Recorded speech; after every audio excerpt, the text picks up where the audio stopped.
Ayun guys, naligaw kami ngayon guys. Di namin alam kung saan kami lalabas kasi paikot-ikot na lang kami guys. Di namin alam kung saan kami lalabas or saan kami pumasok guys. Gubat to guys.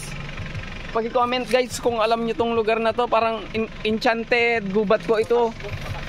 Guys, Jessica Soho.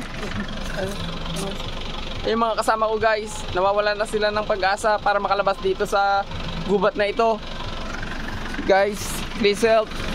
Sir, alam nyo ba kung saan gubat to, sir? Ano to, sir? Sa ano? Pangalan nyo ito. Ito dahil naggigira ang mga NPA. Guys, paliw po yun guys. So yung kakausapin yun guys. So guys, tulungan nyo po kami guys kung paano makaalis dito guys. Wala pong ibang daan at way dito guys. Ayun guys, yung mga kasama ko natatay na sila guys. So, paano tayo makakalabas ngayon dito? Tatanungin natin yung kasama natin. Andito po siya. Ayun guys, natatay na siya guys.